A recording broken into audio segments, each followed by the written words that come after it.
당신 때문에 내 인생이 망가졌어. 아내가 내뱉은 그 말이 아직도 귓가에 맴돕니다. 하지만 그건 나중 일이고 모든 건 평범한 아침에서 시작됐죠. 새벽 6시 알람이 울리자마자 일어나 부엌으로 향했어요. 5살 아들 준호의 아침 식사를 준비하는 게 제 하루의 시작입니다. 계란 후라이를 굽고 밥을 퍼담는 동안 아내 수지는 방에서 옷을 갈아입고 있었어요. 외계업 마케팅팀 차장인 아내는 늘 바쁘다는 이유로 집안일에 손을 대지 않았죠. 먼저 갈게. 아침 회의 있어서. 수지는 립스틱을 바르며 현관으로 향했습니다. 준호에게 뽀뽀 한 번 없이 문을 닫고 나가는 뒷모습을 바라보며 씁쓸함이 밀려왔어요. 준호를 어린이집에 데려다주고 회사로 출근하는 길. 같은 아파트 단지에 사는 회사 동료 박 과장을 만났습니다. 민수 씨 부인 대기업 다니시잖아요. 부럽습니다 정말. 박 과장은 늘 그런 말을 했어요. 겉으로 보기엔 그럴듯해 보이겠죠. 하지만 속은 텅 빈 결혼 생활이란 걸 누가 알까요? 퇴근 후 집에 돌아와 저녁을 준비했습니다. 준호를 씻기고 재우는 것까지 모두 제 몫이었어요. 수지는 밤 10시가 넘어서야 들어와 피곤하다며 방으로 들어가 버렸죠. 주말 장인 장모님 댁에 간 날이었습니다. 식탁에서 장모님이 입을 여셨어요. 우리 수진이가 그런 남자 만나서 고생이 많아. 명문대 나온 딸이 중견기업 과장과 결혼한 게 못마땅하신 거죠. 수지는 엄마 말에 고개를 끄덕였고 전 웃으며 넘겼습니다. 가족의 평화를 위해 참는 게 익숙해졌거든요. 그런데 최근 한 달 아내가 잠자리를 계속 거부했어요. 피곤해. 이해해줘. 매번 같은 말이었습니다. 불안한 마음이 들었지만 아내를 의심하는 제 자신이 나쁜 사람 같았어요. 그래서 그냥 참았습니다. 평범한 일상이 조금씩 무너지고 있다는 걸 그때는 몰랐죠. 여러분, 이 이야기가 궁금하시다면 좋아요와 구독 부탁드립니다. 어느 날 저녁, 수진이 현관문을 열자마자 인상을 찌푸렸습니다. 담배 냄새나. 진짜 짜증나. 코를 막으며 투덜대는 아내의 모습이 낯설었어요. 수진은 원래 냄새에 민감한 편이 아니었거든요. 옆집 302호 아저씨가 베란다에서 담배 피우나 봐. 냄새가 여기까지 넘어와. 옆집 이정훈 씨 얘기였습니다. 1년 전 이혼하고 초등학교 2학년 아들을 혼자 키우는 싱글데디로 아파트에서 유명한 분이었죠. 제가 가서 조심해달라고 말씀드릴까요? 당연한 제안이었습니다. 아니 괜찮아.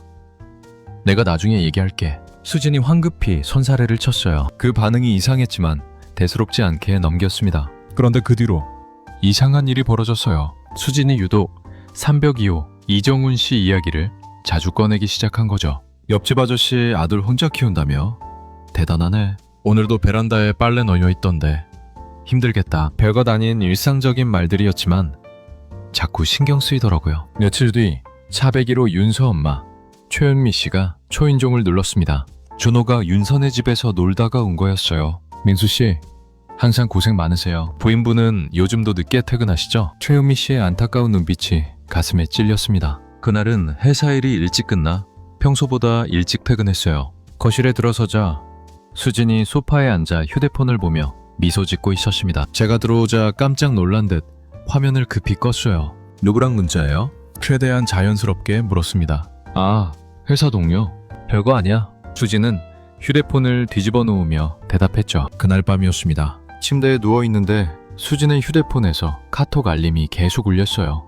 딩동, 딩동, 딩동. 수진은 휴대폰을 들고 화장실로 들어갔습니다. 한참을 나오지 않더니 나왔을 때는 얼굴이 붉어져 있었어요. 잠을 이룰 수 없었습니다. 천장을 바라보며 온갖 생각이 머릿속을 휘저었죠. 설마 아내가? 아니야, 내가 예민한 거야. 하지만 의심의 씨앗은 이미 뿌려진 후였습니다. 토요일 아침이었습니다. 수진이 갑자기 가방을 챙기며 말했어요. 회사에 긴급 회의 있어서 나갔다 올게. 주말에 회의라니.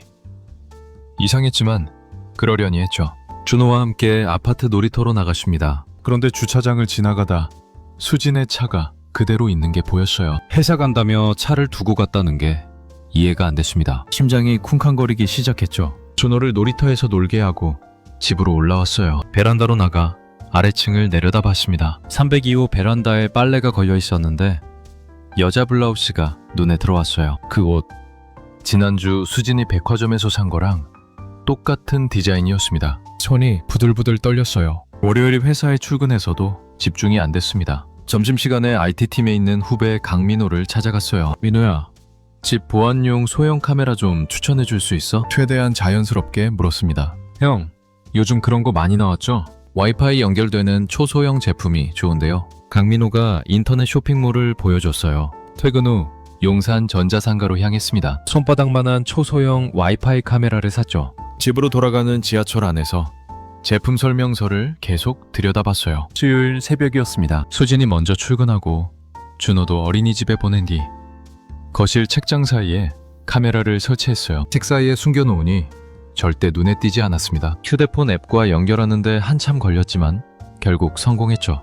회사에서 앱을 켜보니 거실이 실시간으로 보였습니다. 아무도 없는 텅 빈 거실이 화면에 가득했어요. 목요일, 금요일 내내 휴대폰으로 수시로 확인했습니다. 하지만 특별한 일은 일어나지 않았어요. 수지는 회사에서 정시에 퇴근했고 집에도 혼자만 있었죠. 그날 밤 침대에 누워 생각했습니다. 내가 괜한 의심을 하는 건 아닐까? 아내를 이렇게 감시하는 게 옳은 일일까?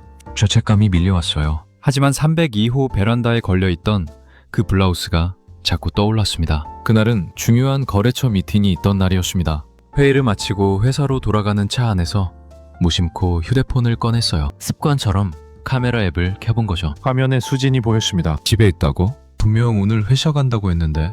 그때 현관문이 열렸어요. 들어오는 사람을 보는 순간 온몸이 얼어붙었습니다. 302호 이정훈이었어요. 비차를 길가에 세웠습니다. 손이 떨려 핸들을 제대로 잡을 수가 없었죠. 화면 속 두 사람이 소파 쪽으로 걸어갔습니다. 그리고 포옹했어요. 키스하는 모습이 선명하게 보였죠. 아, 신음 같은 소리가 입에서 새어나왔습니다. 떨리는 손으로 녹화 버튼을 눌렀어요. 이 모든 걸 증거로 남겨야 한다는 생각만 들었죠. 두 사람의 행위가 거실에서 계속됐습니다. 차마 눈 뜨고 볼 수 없는 장면들이 이어졌어요. 하지만 전 눈을 감지 않았습니다. 모든 걸 끝까지 봐야 했으니까요. 한창 후 이정훈이 먼저 집을 나갔습니다. 수지는 거실을 정리하며 샤워를 하더니 소파에 누워 휴대폰을 만지작거렸어요. 아무 일도 없었다는 듯 평온한 표정이었죠. 차 안에서 구역질이 올라왔습니다. 문을 열고 밖으로 토할 것 같았지만 꾹 참았어요. 회사로 복귀할 수가 없었습니다. 한강 둔치로 차를 몰았죠. 강물을 바라보며 멍하니 앉아 있었습니다. 7년 결혼 생활이 주마등처럼 스쳐 지나갔어요. 언제부터였을까? 내가 뭘 잘못한 걸까? 온갖 생각이 머릿속을 휘젓고 다녔습니다. 저녁 때가 되어서야 집으로 돌아갔어요. 현관문을 열고 들어서는 발걸음이 천근만근이었죠. 일찍 왔네. 저녁 뭐 먹을래? 수진이 평소처럼 물었습니다. 아무거나 괜찮아요. 최대한 평온하게 대답했어요. 나 오늘 재택근무했거든. 집에서 일하니까 좀 편하더라. 아무렇지 않게 거짓말하는 아내를 보며 속이 뒤집혔습니다. 그래요? 그럼 좀 쉬었겠네요. 웃으며 대답했죠. 준호와 저녁을 먹고 씻긴 후 재웠습니다. 그리고 화장실 문을 잠갔어요. 변기 뚜껑을 닫고 앉아 조용히 눈물을 흘렸습니다. 소리내어 울 수도 없었죠. 증거를 더 확보해야 했습니다. 확실하게 끝장을 내기 위해서요. 일주일 동안 지옥 같은 시간을 보냈습니다. 3번이나 더 녹화했어요. 화요일 오후, 목요일 점심, 금요일 저녁. 두 사람은 제가 집에 없는 시간을 정확히 노렸죠. 이제 증거는 충분했습니다. 토요일 아침 일찍 장인어른께 전화를 드렸어요. 장인어른, 급히 좀 오셔야 할 것 같습니다. 준호 교육 문제로 상의드릴 게 있어서요. 차분하게 말했죠. 수진에게는 부모님이 오신다고만 했습니다. 수진은 별다른 의심 없이 쇼핑 나가겠다며 집을 나섰어요. 점심때쯤 장인 장모님이 도착하셨습니다. 거실 소파에 앉으신 두 분의 표정이 궁금해 보였어요. 무슨 일이냐? 장인어른이 물으셨습니다. 보여드릴 게 있습니다. 태블릿을 TV에 연결했어요. 손이 떨렸지만 꾹 참았죠. 재생 버튼을 눌렀습니다. 화면에 수진과 이정훈의 모습이 나타났어요. 두 사람이 소파에서 키스하는 장면이 선명하게 보였죠. 으아! 장모님이 비명을 지르며 주저앉으셨습니다. 이게 무슨? 장인어른의 얼굴이 시빨개졌어요. 주먹을 불끈 주시더니 TV를 노려보셨죠. 영상은 계속 이어졌습니다. 두 번째, 세 번째 영상까지 모두 보여드렸어요. 당장 수진이를 데려와. 장인어른이 소리치셨습니다. 전 이미 수진에게 문자를 보낸 상태였어요. 얼마 지나지 않아 현관문이 열렸습니다. 쇼핑백을 들고 들어온 수진은 거실 분위기를 보고 멈춰섰죠. 엄마? 아빠? 왜 와 있어? 수진의 목소리가 떨렸습니다. 다 알고 있어요. 제가 조용히 말했어요. 뭘 한다는 거야? 수진이 황급히 부인했습니다. TV를 가리켰죠. 화면에는 정지된 영상이 남아 있었어요.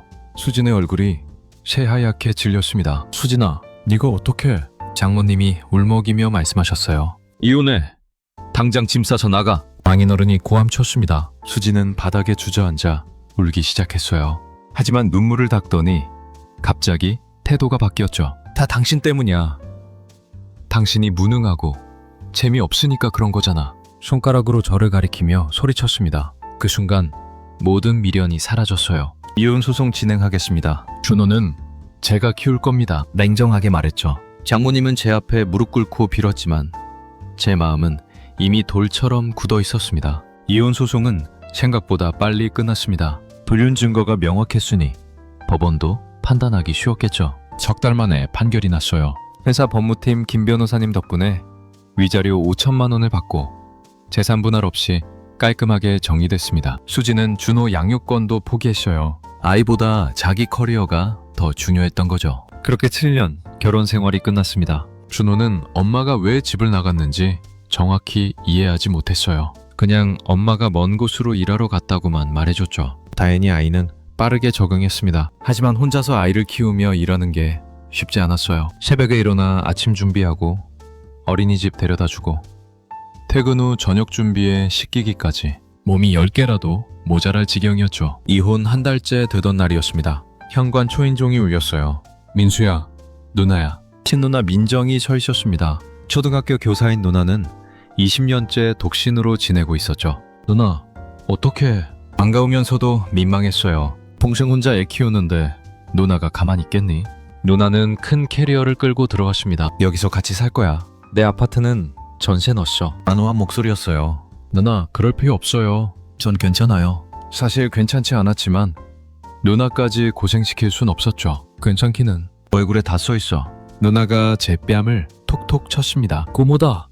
준호가 방에서 뛰어나와 누나 품에 안겼어요. 환하게 웃는 아이 얼굴을 보니 가슴이 뭉클했습니다. 누나가 온 뒤로 집안 분위기가 확 바뀌었어요. 아침마다 따뜻한 밭냄새가 났고 준호는 고모랑 책을 읽으며 웃음꽃을 피웠죠. 전 일에만 집중할 수 있게 됐습니다. 실적도 좋아져서 팀장 후보로 거론되기 시작했어요. 이웃집 최은미 씨가 가끔 반찬을 만들어 가져다 줬습니다. 민수 씨네 이제 보기 좋아요. 누님이 계시니 든든하시겠어요. 주민들의 시선도 달라졌죠. 어느 날 저녁이었습니다. 누나, 정말 고마워요. 진심을 담아 말했어요. 무슨 소리야. 준호가 내 인생에 새로운 의미를 줬어. 누나가 조카 머리를 쓰다듬으며 웃었습니다. 시간은 빠르게 흘렀습니다. 어느새 준호는 10살이 되어 초등학교 4학년이 됐어요. 고모의 헌신적인 교육 덕분에 준호는 반에서 매일 1등을 했죠. 학교 선생님들도 준호를 칭찬하셨습니다. 전 부장으로 승진했어요. 연봉도 크게 올라 경제적으로 안정됐죠. 이혼 후 5년. 이제 정말 괜찮아진 것 같았습니다. 그러던 어느 날 회사 후배 강민호가 찾아왔어요. 형, 소개팅 한번 해보시는 게 어때요? 민호의 제안에 손사래를 쳤죠. 아니야, 난 괜찮아. 재혼 같은 건 생각해 본 적도 없었거든요. 형수님 되실 분 정말 좋은 분이에요. 초등학교 영양사신데 성격도 따뜻하시고요. 민호가 계속 권했습니다. 집에 돌아와 누나에게 이야기했어요. 만나봐. 준호한테도 엄마가 필요해. 누나가 등을 떠밀었죠. 그렇게 박지은 씨를 만났습니다. 32살의 지은 씨는 밝고 소탈한 분이었어요. 제 이혼 사실과 아들이 있다는 걸 말씀드렸죠. 괜찮아요. 좋은 아빠일 것 같은데요. 지은 씨가 환하게 웃었습니다. 6개월 동안 조심스럽게 만났어요. 지은 씨는 준호를 만날 때마다 진심으로 대해줬죠. 준호도 지은 이모를 좋아했습니다. 어느 날 용기를 냈어요. 저와 결혼해 주시겠습니까? 손이 떨렸지만 반지를 내밀었죠. 네, 좋아요. 지은 씨의 눈에 눈물이 맺혔습니다. 작은 결혼식을 올렸어요. 친한 사람들만 초대한 조촐한 식이었죠. 지은 씨가 우리 집으로 들어왔습니다. 누나와 준호, 그리고 지은 씨, 네 식구가 된 거예요. 준호는 처음엔 어색해했지만 금방 마음을 열었어요. 지은 씨가 매일 아침 도시락을 싸주고 숙제를 봐주며 진심으로 대했거든요. 1년 후 딸 민지가 태어났습니다. 준호는 동생을 보는 순간 눈을 반짝였어요. 아빠, 제가 잘 돌볼게요. 11살 아들이 동생을 안아주는 모습에 눈시울이 붉어졌습니다. 누나는 조카 둘을 돌보며 더욱 행복해 보였어요. 민수야, 이게 진짜 가족이구나. 누나가 조카들을 바라보며 말했죠. 과거의 상처는 이제 아물었습니다. 진정한 가정이 무엇인지 알게 된 시간이었어요. 다시 5년이 흘렀습니다. 준호는 어느새 15살이 됐어요. 명문과학고등학교 합격 발표가 나던 날이었죠. 아빠, 붙었어요. 전액 장학금이래요. 준호가 휴대폰을 들고 소리쳤습니다. 정말? 우리 아들 정말 대단하다. 눈물이 핑 돌았어요. 그날 저녁 온 가족이 외식을 나갔습니다. 누나와 지은, 그리고 5살이 된 민지까지 5 식구가 함께 식당으로 향했죠. 식당에 앉아 음식을 기다리는데 준호가 입을 열었어요. 고모 아니었으면 오늘의 저도 없었을 거예요. 진심이 담긴 목소리였습니다. 무슨 소리야? 네가 잘한 거지. 누나의 눈가가 촉촉해졌어요. 엄마도요? 정말 감사해요. 준호가 지은을 보며 말했죠. 우리 아들 고맙긴. 엄마가 더 고맙지. 지은이 준호 손을 꼭 잡았습니다. 음식이 나오고 즐겁게 식사를 하고 있었어요. 그때 식당 입구 쪽에서 낯익은 사람이 들어왔습니다. 수진이었어요. 홀로 들어온 수진은 초라한 모습이었죠. 화장기 없는 얼굴에 구겨진 옷차림이었습니다. 우리 가족을 발견한 수진이 시선을 피했어요. 전 담담하게 고개만 가볍게 숙였습니다. 더 이상 아무 감정도 들지 않았죠. 준호는 생물학적 엄마를 알아봤지만 아무 말도 하지 않았어요. 그저 동생 민지의 손을 잡으며 밥을 먹을 뿐이었습니다. 집으로 돌아온 가족들은 거실에 둘러앉았어요. 오빠, 나도 오빠처럼 공부 잘하고 싶어. 민지가 준호에게 매달렸죠. 그래, 오빠가 가르쳐줄게. 준호가 동생 머리를 쓰다듬었습니다. 창밖을 바라봤어요. 지난 10년의 시간이 스쳐 지나갔습니다. 배신과 상처, 그리고 재기. 힘든 시간이었지만 결국 이겨냈죠. 지은이 제 손을 꼭 잡았습니다. 누나는 조카들이 노는 모습을 흐뭇하게 바라봤어요. 진정한 가족은 혈연이 아니었습니다. 함께 울고 웃으며 만들어가는 것이었죠. 5명의 가족이 오붓하게 TV를 보며 평범한 저녁 시간을 보냈습니다. 이것이 진짜 행복이었어요. 준호의 밝은 미래와 민지의 해맑은 웃음소리. 그 모든 게 제 인생의 보물이었습니다. 혹시 여러분도 지금 힘든 시간을 겪고 계신다면 구독과 좋아요로 응원해주세요. 반드시 이겨내시길 바랍니다.